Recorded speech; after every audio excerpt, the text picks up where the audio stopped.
June 12, 2025న అహ్మదాబాద్లో జరిగిన air India flight AI-171 విమాన దుర్ఘటన దేశాన్ని శోక సముద్రంలో ముంచెత్తింది. సర్దార్ వల్లభాయ్ పటేల్ అంతర్జాతీయ విమానాశ్రయం నుండి లండన్ గాట్విక్ కు బయలుదేరిన ఈ బోయింగ్ 787-8 డ్రీమ్ లైనర్ టేకాఫ్ అయిన కొద్ది సెకండ్లలోనే మేఘాని నగర్లోని బీజే మెడికల్ కాలేజీ హాస్టల్ పై కూలిపోయింది. 242 మంది ప్రయాణికులు, 12 మంది సిబ్బందితో సహా మొత్తం 254 మంది విమానం 1:38 PM ISTకి రన్వే 23 నుండి బయలుదేరి 625 అడుగుల ఎత్తులో ఉండగా సిగ్నల్ కోల్పోయింది. విమానం హాస్టల్ భవనంపై పడటంతో భీకర అగ్ని ప్రమాదం సంభవించింది. దీనిలో 1.25 లక్షల లీటర్ల ఇంధనం మంటలను మరింత తీవ్రతరం చేసింది. Ahmedabad police commissioner GS Malik ప్రకారం 204 మంది మృతదేహాలు సేకరించబడ్డాయి. వీటిలో ప్రయాణికులతో పాటు హాస్టల్లో వైద్య విద్యార్థులు కూడా ఉన్నారు. 40 ఏళ్ల బ్రిటిష్ ఇండియన్ విశ్వాస్ కుమార్ రమేష్ ఏకైక బతికిన వ్యక్తిగా గుర్తించబడ్డారు. అతను గాయాలతో ఆసుపత్రిలో చికిత్స పొందుతున్నారు. దుర్ఘటనలో మాజీ గుజరాత్ ముఖ్యమంత్రి విజయ్ రూపాని కూడా మరణించారు.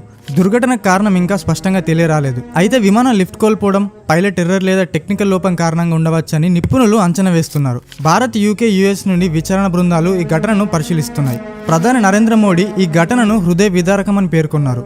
రెస్క్యూ కార్యకలాపాలు NDRF, భారత సైన్యం, అగ్నిమాపక దళాల సహాయంతో కొనసాగుతున్నాయి.